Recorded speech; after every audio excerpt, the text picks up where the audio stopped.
اعوذ باللہ من الشیطان الرجیم، بسم اللہ الرحمن الرحیم۔ پچھلی آیت میں اللہ تعالیٰ نے والدہ کا الگ ذکر کر کے یہ فرما دیا کہ تمہارے والد کی جو بیوی ہے، سوتیلی بیوی، اس سے نکاح کرنا حرام ہے، اور اس کی سخت الفاظ میں اللہ تعالیٰ نے مذمت فرمائی۔ اب اگلی جو پوری کی پوری آیت ہے اس میں اللہ تعالیٰ نے جتنے بھی حرام رشتے ہیں ان سب کی وضاحت فرما دی ہے کہ یہ رشتے حرام ہیں۔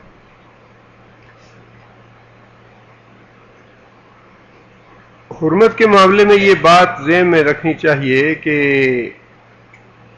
اسلام نے شرم و حیا کو خاندانی نظام دے کے بڑی اہمیت دی ہے۔ نبی صلی اللہ علیہ وسلم کا ارشاد مبارک ہے، الحیاء من الایمان، حیا جو ہے یہ ایمان کا حصہ ہے۔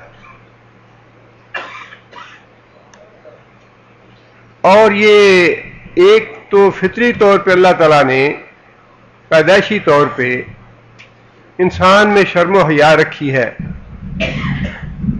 عورت میں بہت زیادہ شرم و حیا رکھی ہے قدرتی طور پہ اللہ تعالیٰ نے۔ اس شرم و حیا میں مزید اضافہ کرنے کے لیے اور خاندانی نظام کو پکا کرنے کے لیے سب سے پہلا جو قدم شریعت اٹھاتی ہے وہ یہی ہے کہ پیدا ہوتے ہی بچے کے ذہن میں یہ بات ڈالی جاتی ہے کہ اس کو تم امی کہو، اور امی کہنے کے ساتھ ہی یہ بتا دیا کہ یہ تمہارے لیے حرام ہے، یہ تمہاری حرمت کی جگہ ہے، یہ تمہارے اکرام اور تعظیم اور تکریم کی جگہ ہے۔ اس کے بعد اسی گھر میں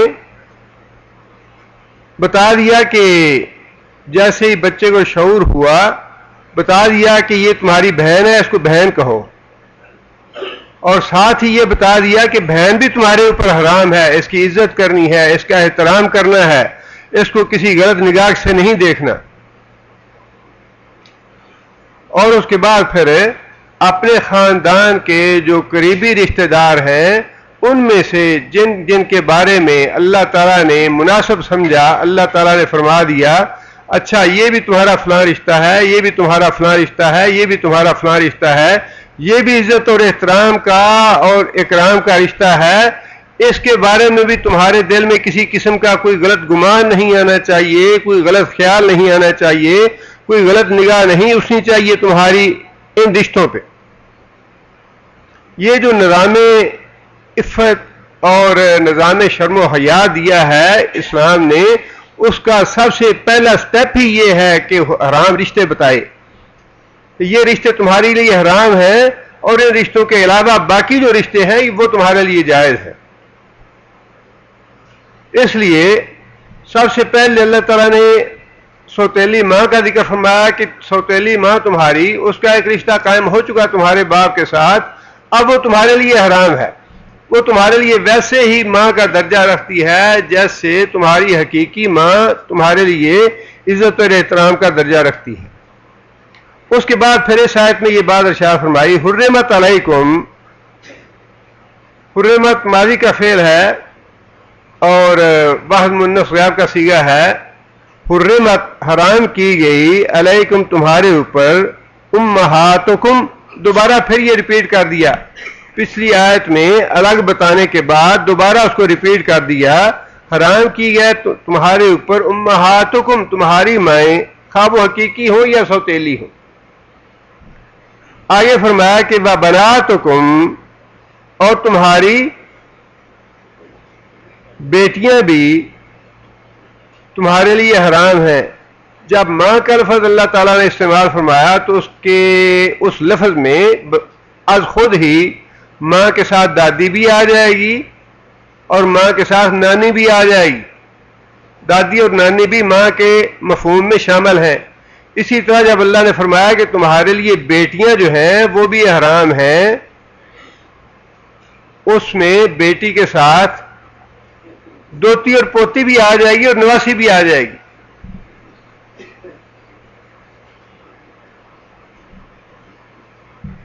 اور پھر حقیقی بھی ہوگی، سوتیلی بھی ہوگی. آگے فرمایا کہ وَأَخَوَاتُكُمْ، اور تمہاری بہنیں بھی تمہارے اوپر حرام ہیں، خواہ وہ سگی بہن ہو یا سوتیلی بہن ہو، دونوں کا احترام کا درجہ ایک ہی ہے. آگے فرمایا کہ وَأَمَّاتُكُمْ، اماں کون سی ہے؟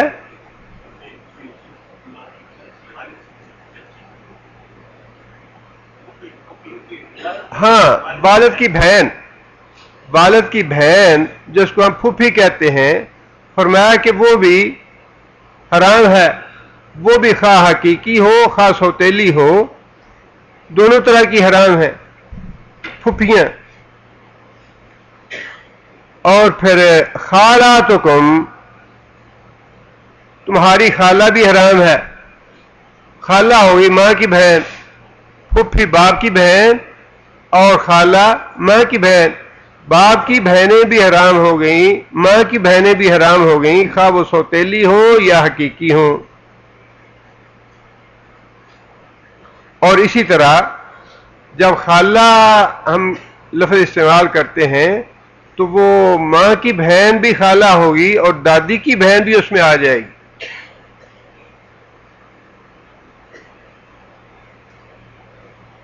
آگے فرمایا کہ بنات الاخ، بنات الاخ کون ہو گئی؟ بھائی کی بیٹیاں. مطلب یہ کہ بھتیجی بھی حرام ہو گئی، بھائی کی بیٹیاں وہ بھی حرام ہو گئیں، خواہ وہ سگا بھائی ہے یا سوتیلا بھائی ہے، اس کی بیٹیاں بھی حرام ہے. بھائی سگا ہو یا سوتیلا ہو، اس کی بیٹیاں بھی حرام ہیں. آگے فرمایا کہ وَبَنَاتُ الْأُخْتِ، بہن کی بیٹیاں، بہن خواہ سگی ہے یا سوتیلی ہے، اس کی بیٹیاں بھی حرام ہیں. آگے فرمایا کہ وَأُمَّهَاتُكُمُ اللَّاتِي أَرْضَعْنَكُمْ، یہ رشتے جو ہیں یہ تو سارے اللہ نے فرمایا نسب کی وجہ سے حرام ہے. نسب کی وجہ سے سب سے پہلے اللہ تعالیٰ نے رشتے گنوائے جو کہ حرام ہیں. آگے پھر رضائی حرمت کا ذکر ہے. رضاعت کہتے ہیں دودھ پلانے کو. دودھ پلانے کی عمر جو ہے وہ 2 سال تک شمار کی گئی ہے، حولین کاملین، پورے 2 سال. امام ابو حنیفہ رحمۃ اللہ علیہ نے 2.5 سال تک شمار کی ہے، باقی ائمہ نے 2 سال تک شمار کی ہے. اب ان 2 سالوں کے دوران اگر کسی لڑکے یا لڑکی نے اپنی ماں کے علاوہ کسی دوسری خاتون کا دودھ پی لیا، وہ اس خاتون کا رضائی ماں کا درجہ بھی شریعت میں ویسا ہی ہے جیسا حقیقی ماں کا درجہ ہے، اور رضاعت سے بھی ویسے ہی رشتے حرام ہو جائیں گے جیسے نسب کی وجہ سے حرام ہو جاتے ہیں. نبی صلی اللہ علیہ وسلم نے وضاحت کے ساتھ یہ بات ارشاد فرمائی ہے کہ رضاعت سے رشتے اسی طرح حرام ہو جاتے ہیں جس طرح رشتے نسب کے ساتھ حرام ہوتے ہیں. اور رضاعت میں بھی سب سے پہلے اللہ تعالیٰ نے رضائی ماں کا ذکر فرمایا کہ جس عورت نے تم کو دودھ پلایا ہے، رضاعت کی عمر کے بعد اگر کسی نے دودھ پیا ہے تو اس سے رضاعت کی حرمت ثابت نہیں ہوگی. 10 سال کی عمر میں، 15 سال کی عمر میں، یا اس سے بھی بعد اگر کسی مرد نے کسی عورت کا دودھ پیا تو اس سے رضاعت ثابت نہیں ہوگی. رضاعت کی حرمت جو ہے وہ دودھ پینے کی عمر تک ہے، جب تک بچہ دودھ پیتا ہے یا دودھ پہ پرورش پاتا ہے، اور اس کا شمار جو ہے 2 سال یا پھر زیادہ سے زیادہ 2.5 سال تک کیا گیا ہے. اور پینے کی وضاحت بھی احادیث میں آئی ہے. حضرت عائشہ رضی اللہ تعالیٰ فرماتی ہیں کہ قرآن مجید میں یہ آیت نازل ہوئی تھی کہ رضاعت ثابت ہوتی ہے 10 بار جب بچہ کسی عورت کا دودھ پی لے، 10 بار. لیکن پھر اللہ تعالیٰ نے 10 بار کو منسوخ کر کے 5 بار رکھ دیں کہ جو بچہ 5 بار پیٹ بھر کے کسی عورت کا دودھ پی لے تو وہ اس کی رضائی ماں بن جاتی ہے. 5 سے کم تعداد میں اگر بچے نے دودھ پیا ہو تب بھی رضاعت والی حرمت جو ہے وہ ثابت نہیں ہوگی.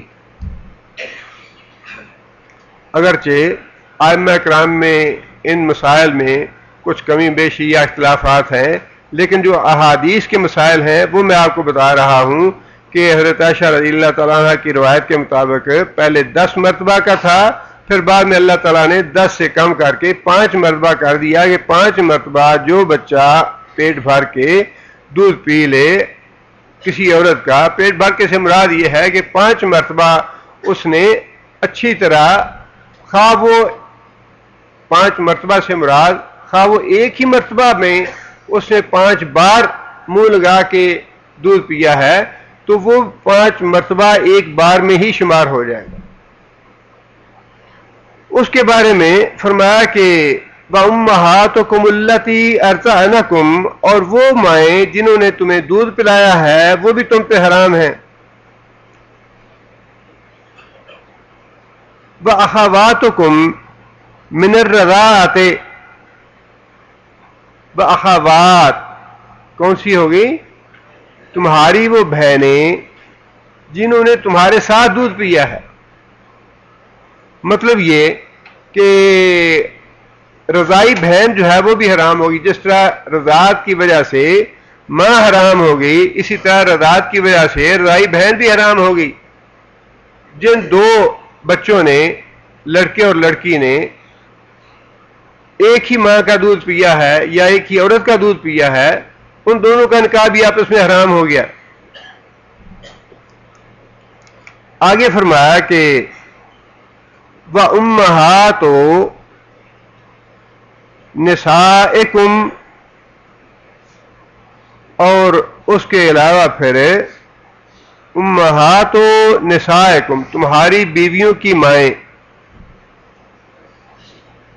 ساس جو ہے وہ بھی ماں کے درجے میں ہے اور وہ بھی حرام ہے. فرمایا کہ امہات نسائکم، اور تمہاری جو بیویاں ہیں ان کی مائیں بھی تم پہ حرام ہیں. وَرَبَائِبُكُمْ الَّتِي فِي حُجُورِكُمْ مِن نِسَائِكُمْ، ربائبکم، ربیبہ اس کا واحد ہے. ربیبہ وہ لڑکی ہے جو عورت کے پاس پچھلے شوہر سے ہو. شوہر فوت ہو گیا عورت کا، اس شوہر سے اس عورت کی بیٹی ہے 1 یا 2. اب اس عورت نے آگے کسی دوسرے مرد سے نکاح کر لیا. اب جو پچھلے شوہر کی بیٹیاں ہیں وہ بھی اگلے شوہر کے لیے حرام ہو گئیں. ربیبہ وہی عورت ہے جو پچھلے شوہر کی بیٹی ہو.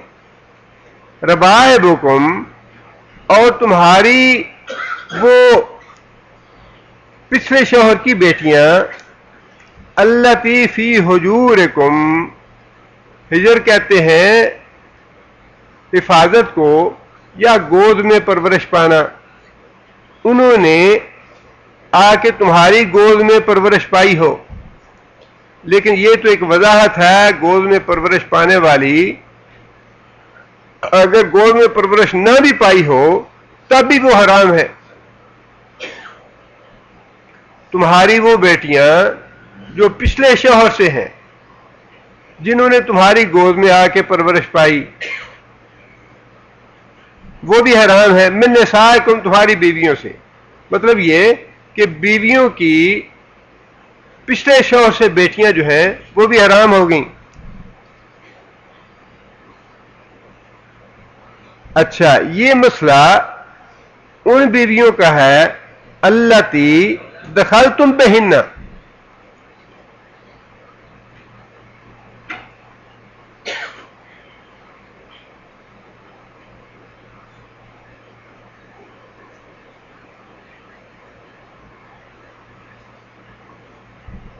اللاتی تمہاری وہ بیویاں، دخلتم بہن جن پہ تم داخل ہو چکے،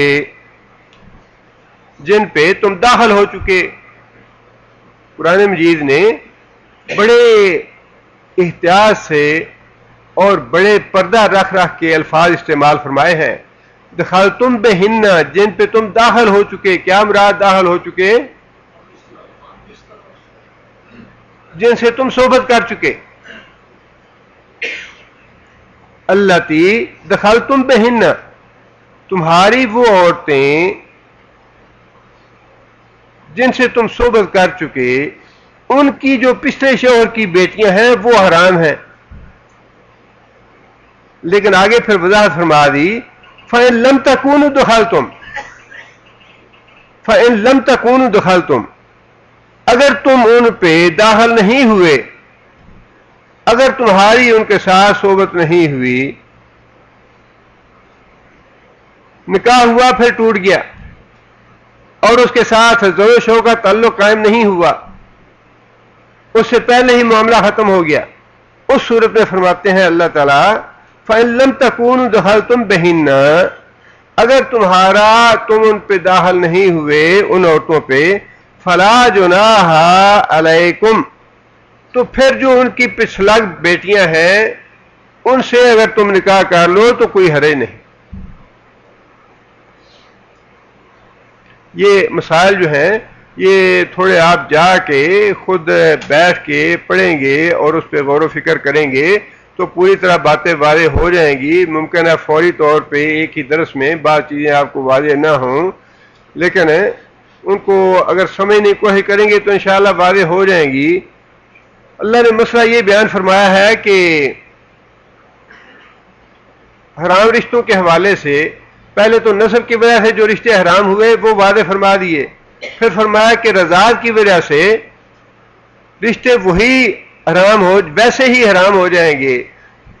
نسب کی وجہ سے جتنے بھی رشتے بتائے، رضاعت کی وجہ سے وہ سارے حرام ہیں، اگرچہ یہاں پہ ذکر جو ہے وہ صرف رضائی ماں اور رضائی بہن کا ہے، لیکن حدیث سے باقی رشتے بھی سارے کے سارے، بھتیجی کا رشتہ بھی، بھانجی کا رشتہ بھی، خواہ وہ سگی ہوں یا سوتیلی ہوں، وہ بھی ویسے ہی حرام ہے جس طرح نسب کی وجہ سے حرام ہے۔ اور اس کے بعد یہ مسئلہ ارشاد فرمایا کہ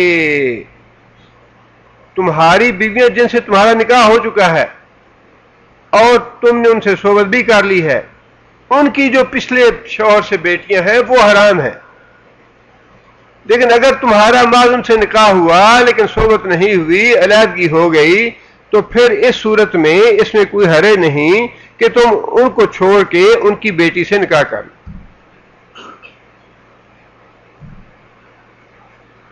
آگے اللہ فرماتے ہیں وَحَلَائِلُ أَبْنَائِكُمْ، وَحَلَائِلُ أَبْنَائِكُمْ، حلائل کا واحد حلیلہ ہے۔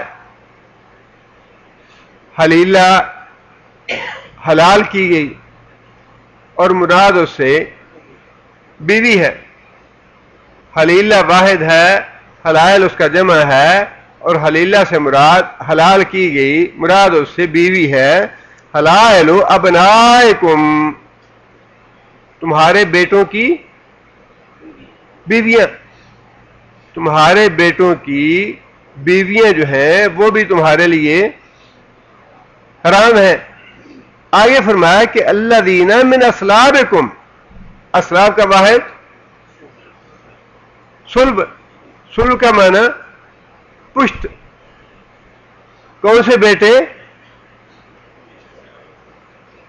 جو تمہاری صلب سے ہیں، ان کی بیویاں تمہارے لیے حرام ہے۔ اصلابکم کا اضافہ کیوں فرمایا اللہ نے؟ جو زمانہ جاہلیت میں یہ اس مسئلے پہ عمل ہوتا تھا کہ جو اڈاپٹڈ سن ہوتے تھے یا لے پالک ہوتے تھے، ان کی بیویوں سے بھی نکاح حرام سمجھا جاتا تھا۔ حضرت زید کے معاملے میں جو بڑی طویل واقعہ آتا ہے اور آیات بھی نازل ہوئی اس سلسلے میں، اس کی وجہ یہی تھی کہ حضرت زید جو تھے وہ نبی صلی اللہ علیہ وسلم کے منہ بولے بیٹے تھے، اور منہ بولے بیٹے کی بیوی سے بھی نکاح کرنا اسی طرح حرام سمجھا جاتا تھا جس طرح اپنے صلبی یا حقیقی بیٹے سے کی بیوی سے نکاح حرام سمجھا جاتا تھا۔ اللہ تعالیٰ نے یہاں اس کی وضاحت فرما دی، من اصلابکم کا اضافہ فرما کے، حلائل و ابنائکم، تمہارے بیٹوں کی بیویاں تم پہ حرام ہیں۔ اب بیٹوں میں چونکہ منہ بولے بیٹے بنانے ایک عام روایت تھی معاشرے میں، اس لیے اضافہ فرما دیا کہ وہ بیٹے جو تمہاری صلب سے ہیں، جو تمہاری پشت سے ہیں، جو تمہارے حقیقی بیٹے ہیں، ان کی بیویاں حرام ہیں۔ منہ بولے بیٹے جو ہیں ان کی بیویاں حرام نہیں ہیں، اس لیے کہ منہ بولا بیٹا جو ہے وہ حقیقی بیٹا نہیں ہے، نہ ہی اس کے وہ حقوق ہیں جو حقیقی بیٹے کے ہیں۔ اچھا، اس کے آگے یہ بات ارشاد فرمائی، وَأَن تَجْمَعُوا بَيْنَ الْأُخْتَيْنِ، وَأَن، اور یہ کہ تجمعوا، تم لوگ جمع کرو یا اکٹھا کرو، بین الاختین، دو بہنوں کو، دو بہنوں کو اکٹھا کرنا یہ بھی حرام قرار دے دیا گیا، جبکہ اس سے پہلے اس پہ عمل ہوتا تھا۔ اور آج بھی شاید ہندوستان میں ہندوؤں میں یہ اس پہ عمل ہوتا ہے کہ اکٹھی بہنوں سے ایک ہی آدمی رشتہ کرتے ہیں یا نکاح کرتے ہیں۔ اللہ تعالیٰ نے اس کو بھی حرام قرار دے دیا، اور آگے یہ فرمایا الا ما قد سلفا، جو زمانہ جاہلیت کے مسائل تھے یا رسم و روایت تھے، جب اللہ تعالیٰ نے ان کو باطل قرار دیا یا ان کو ختم قرار دیا، تو اللہ تعالیٰ نے یہ ساتھ مہربانی فرمائی اور یہ اپنی رحمت فرمائی کہ لوگوں کو پریشانی سے بچا لیا، اور فرما دیا کہ اس سے پہلے جو غلط کام ہو چکا، جو شریعت کے خلاف بات ہو گئی، سلف، اس سے اللہ تعالیٰ درگزر فرمائیں گے، اور وہ جو ہو چکا سو ہو چکا، اس سے مواخذہ نہیں ہوگا۔ اس میں دونوں باتیں شامل ہیں، دینی اعتبار سے بھی جو گناہ کا کام ہوا اس سے پہلے اللہ نے اس کو معاف فرما دیا اپنی رحمت سے اور اپنے فضل سے، اور دوسرا ما کا سلفہ کا یہ مفہوم ہے کہ دنیاوی اعتبار سے جو حقوق وغیرہ تم نے بنا رکھے تھے اگرچہ وہ غلط تھے، لیکن اللہ تعالیٰ نے اپنے فضل سے اور اپنی رحمت سے ان کو برقرار رکھا، اس کو تو تم نبھا سکتے ہو، لیکن آئندہ کے لیے ایسی بات جو ہے وہ غلط ہوگی۔ آئندہ کے لیے ان رشتوں کا تمہیں احترام کرنا ہوگا، اور یہ رشتے تمہارے لیے حرام قرار دے دیے گئے ہیں۔ ان اللہ، بے شک اللہ تعالیٰ، کان غفور الرحیم، ہمیشہ سے ہی بڑے بخشنہار اور رحم فرمانے والے ہیں۔ یہ ما کا سلفہ کے بارے میں اللہ نے فرمایا کہ اللہ تعالیٰ کی یہ بخشش اور اللہ کا یہ رحم جو ہے ہمیشہ سے ہی اپنی مخلوق پہ رہا ہے، کہ اللہ تعالیٰ ہمیشہ انسانوں کے گناہوں سے درگزر کرتے چلے آ رہے ہیں، لہذا اس سے پہلے جو گناہ تم سے ہو چکا، اگر آئندہ تم اس پہ عمل کرو گے تو پہلے جو گزرے ہوئے گناہ ہیں اللہ اس کو معاف فرمانے والے ہیں۔ آگے پھر اللہ تعالیٰ نے یہ حرمت کا ذکر ہی چل رہا ہے، اسی حوالے سے یہ بات ارشاد فرمائی کہ جو حرام کیے گئے رشتے ہیں ان میں سے ایک اور حرام رشتہ والمحصنات، محسن اس کا روٹ کیا ہے؟ محسنات کا صاد نون ہے. حسن کہتے ہیں قلعے کو. چھوٹی سی کتاب جو دعاؤں کی ہے اس کا بڑا اچھا نام رکھا ہے مؤلف نے، حصن المسلم، مسلمان کا قلعہ یا مسلمان کی حفاظت کی جگہ. حصن جو ہے وہ قلعے کو کہا جاتا ہے، اور محسن وہ عورت ہے جو قلعے کے اندر محفوظ ہو گئی. کون سی عورت ہے وہ؟ جی نکاح والی.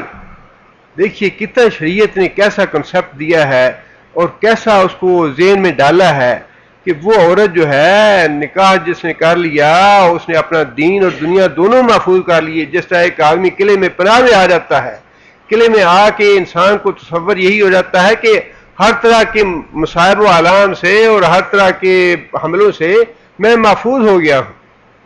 نکاح جو ہے یہ بہت اہم چیز ہے، اور بڑا اس کو اللہ تعالیٰ نے محسن کے لفظ سے تعبیر فرما کے یہ کنسپٹ دیا ہے، یہ تصور دیا ہے کہ ایک عورت کے لیے یہ کتنا ضروری ہے. جو عورت بے نکاحی ہے یا نکاح نہیں کرتی وہ گویا کہ ایک طرح سے غیر محفوظ ہے، وہ محفوظ نہیں ہے، نہ اس کی دنیا محفوظ ہے نہ دین محفوظ ہے. اس لیے فرمایا کہ نکاح جو ہے یہ آدھا دین ہے. آدھا دین جو ہے نکاح ہے، باقی آدھے دین کی حفاظت کرو، باقی آدھے دین کا خیال کرو. اور یہ مرد کے لیے بھی ہے، عورت کے لیے بھی ہے. فرمایا کہ نکاح جو ہے یہ نگاہ میں آنکھوں میں شرم و حیا پیدا کرتا ہے. اور فرمایا کہ اگر کوئی آدمی نکاح کرنے کی استطاعت نہیں رکھتا تو اسے چاہیے کہ وہ روزے رکھے تاکہ اس کی وہ جو قوت ہے اس کو کسی غلط راستے پہ نہ ڈالے. فرمایا کہ والمحصنات، اور وہ عورتیں جو پہلے سے نکاح میں آ چکی ہیں وہ بھی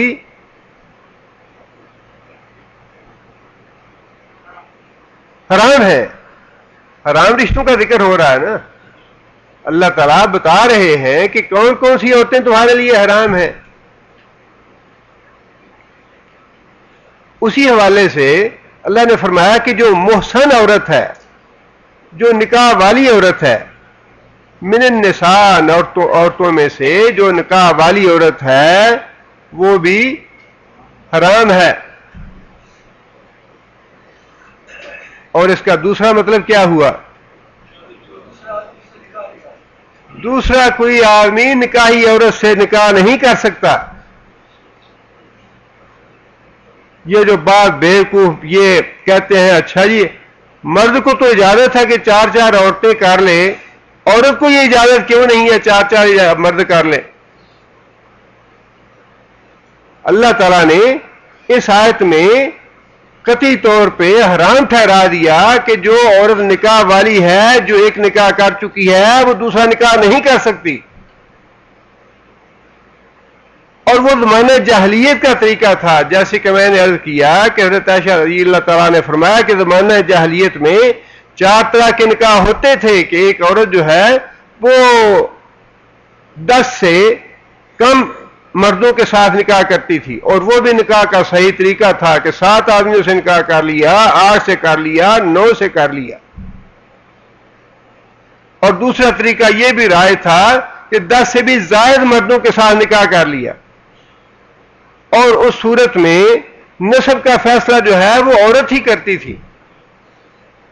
وہ جس اور مرد کی طرف اشارہ کر دیتی یا جس مرد کا نام لے دیتی وہی اس کا باپ ٹھہرتا.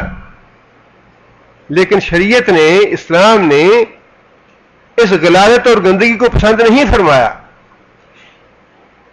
اور نہ ہی اس مسئلے کے بارے میں اللہ نے فرمایا کہ ما کا سلف.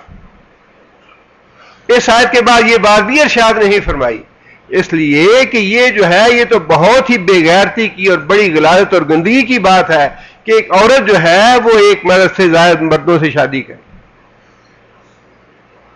مرد کے لیے شادیاں کرنی ایک سے زائد، اس کے لیے تو ایک نہیں بلکہ 20 دلائل ہیں کہ مرد کو اجازت کیوں دی گئی اللہ نے، اور اس کو بھی زمانہ جاہلیت کی طرز پہ زیادہ نکاح کرنے کی اجازت نہیں دی گئی. زمانہ جاہلیت میں 4 کی پابندی نہیں تھی، جو آدمی 5 کرتا 6 کرتا، بلکہ اسلام کے وقت یا یہ حکم نازل ہوتے وقت بعض لوگ ایسے تھے جن کے پاس 4 سے زیادہ بیویاں تھیں، اور نبی صلی اللہ علیہ وسلم نے خود بلا کے انہیں یہ بات ارشاد فرمائی کہ یہ حکم نازل ہو گیا ہے، جو 4 تمہیں پسند ہیں وہ رکھو اور باقی کو آزاد کر دو، باقی کو چھوڑ دو. مرد کے لیے دلائل موجود ہیں کہ اس کو ضرورت کیوں ہے 1 سے زائد کی. مرد کو اجازت دینے میں فحاشی اور بدماشی اور بے حیائی اور بدکاری اور زنا کو روکنا حکمت ہے، جبکہ اگر عورت کو اس بات کی اجازت دی جائے تو اس کا مطلب یہ ہے کہ بدکاری اور زنا اور فحاشی کو پھیلایا جائے. اسلام تو اس کام کو روکنا چاہتا ہے، پھیلانا نہیں چاہتا. اور ویسے بھی بڑی معقول سی بات ہے کہ نسب کا فیصلہ کرنا ممکن نہیں ہے. اگر ایک عورت جو ہے 1 سے زائد مردوں سے شادی کر لے تو اس کے نسب کا فیصلہ کرنا، اور نسب کی بڑی اہمیت دی ہے شریعت نے. فرمایا کہ جو آدمی اپنے نسب کو بدلتا ہے اسے گویا کفر کیا، جو آدمی اپنے باپ سے نسب کی وجہ سے نفرت کرتا ہے اسے کفر کیا. اتنی سختی ہے اس معاملے میں.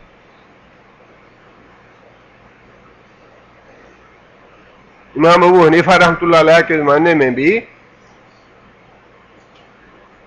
امام صاحب سے یہی مسئلہ کسی نے پوچھا کہ مردوں کو تو 4 بیویاں کرنے کی اجازت ہے، عورتوں کو 4 سے زائد کرنے کی اجازت کیوں نہیں ہے؟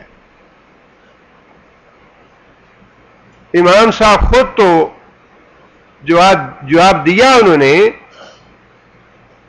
لیکن اتنا واضح جواب نہیں تھا. امام ابو حنیفہ رحمۃ اللہ علیہ کا اصل نام کیا تھا؟ حضرت نعمان بن ثابت، اور حنیفہ ان کی بیٹی کا نام تھا. بیٹی کے نام پہ ہے کنیت امام صاحب کی. بیٹی نے کہا کہ ابا جی آپ انہیں کہیں کہ کل آئیں مسئلہ پوچھنے کے لیے. جب وہ لوگ مسئلہ پوچھنے کے لیے اگلے روز آئے تو بیٹی نے یہ بات کہی کہ ابا جی آپ انہیں یہ کہیں ایک برتن میں 4 عورتیں یا 5 عورتیں اپنا دودھ نکالیں. انہوں نے برتن میں دودھ نکالا تو بیٹی نے کہا ابا جی اب آپ نے یہ کہیں کہ اس دودھ کو الگ الگ کریں.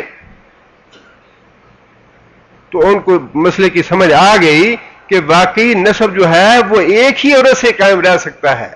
اگر ایک عورت جو ہے وہ زائد مردوں سے شادی کر لے تو اس کا نسب جو ہے وہ قائم نہیں رہتا اگر زیادہ مردوں سے شادی کر لے گا. اپنی بیٹی کی اسی ذہانت کی وجہ سے امام صاحب نے اپنی کنیت اپنی بیٹی کے نام پہ رکھی. اللہ فرماتے ہیں کہ والمحصنات، اور وہ عورتیں جو قلعے میں آ چکی ہیں، جو محفوظ ہو چکی ہیں، جو اپنا نکاح کر چکی ہیں، وہ بھی حرام ہیں. ایک عورت جو ہے یک وقت ایک ہی مرد سے نکاح کرے. آگے فرمایا الا ما ملکت ایمانکم، یہ الا جو ہے استثناء کا ہے. ہاں یہ ایک صورت ہے نکاح کی یا اپنی خواہش پوری کرنے کی. وہ صورت کیا ہے کہ ان سارے حرام رشتوں کو انسان چھوڑ دے، ان سے نکاح نہ کرے، ان سے اپنی حاجت پوری نہ کرے، بلکہ کس سے کرے؟ ما ملکت ایمانکم. ملکت کون سا فعل ہے؟ ماضی کا فعل ہے، واحد مؤنث غائب کا صیغہ ہے، ملکت مالک ہوئے، ایمان ایمان کا واحد زمین، اور زمین کا معنی دانا ہاتھ. زمین ویسے دائیں سمت کو بھی کہتے ہیں، یہ ساتھ بائیں سمت کو کہتے ہیں، اور زمین سے مراد دانا ہاتھ، اور ایمان اس کی جمع ہے. اور جس کے مالک ہوئے تمہارے داہنے ہاتھ، وہ عورتیں جن کے مالک ہوئے تمہارے داہنے ہاتھ. یہ اصطلاح استعمال فرمائی ہے قرآن مجید نے کن عورتوں کے بارے میں؟ لونڈیوں کے بارے میں. جن عورتوں سے نکاح حرام تھے ان کی وضاحت اور تفصیل بیان فرمانے کے بعد اللہ تعالیٰ نے استثنائی صورت بیان فرما دی کہ یہ جو عورتیں ہیں ان کے علاوہ تم باقی عورتوں سے نکاح کر سکتے ہو، لیکن اس کے علاوہ ایک اور صورت بھی جائز ہے خواہش پوری کرنے کی، اور وہ صورت یہ ہے کہ جو تمہاری لونڈیاں ہیں ان سے بھی تم اپنی حاجت پوری کر سکتے ہو. کتاب اللہ علیکم، کتاب اللہ، کتاب کا معنی حکم ہے. یہ کتب علیکم، علیکم الصیام، لکھا گیا، حکم دیا گیا تم لوگوں کو روزوں کا. کتاب کا معنی لکھ دینا، فرض کر دینا، حکم دے دینا. اللہ فرماتے ہیں کتاب اللہ، یہ حکم ہے اللہ کا، علیکم تمہارے اوپر. یہ جو حرام رشتے بتائے اللہ نے یہ اللہ کا حکم ہے تمہارے لیے، اور اس کے ساتھ جو لونڈیوں سے خواہش پوری کرنے کا حکم دیا یہ بھی اللہ کا حکم ہے.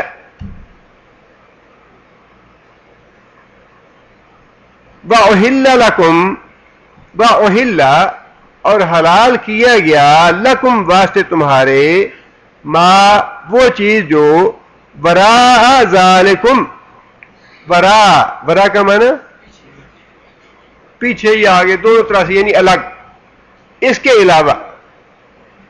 یعنی یہ جو حرام رشتے اللہ نے بتا دیے اس کے برا، اس کے علاوہ باقی جو بھی عورتیں ہیں احل لکم، وہ ساری کی ساری تمہارے لیے حلال ہیں. ان میں سے تم کوئی بھی انتخاب کر سکتے ہو، ایک کا کر سکتے ہو، دو کا، تین کا، چار کا، جیسا کہ سورہ نساء کی ابتدا میں ہم پڑھ چکے ہیں.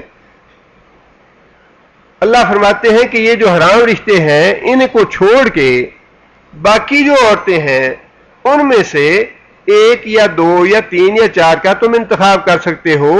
احل لکم، وہ تمہارے لیے حلال کر دی گئی ہیں.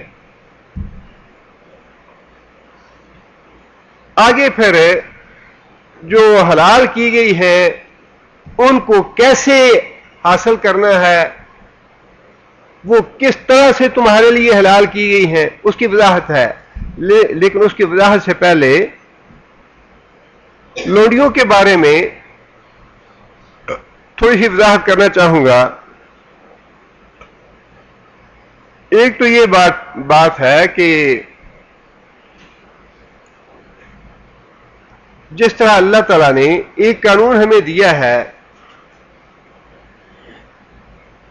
کہ تم عورت کو اپنے ہاں لانا چاہتے ہو، اس کا طریقہ کار کیا ہے؟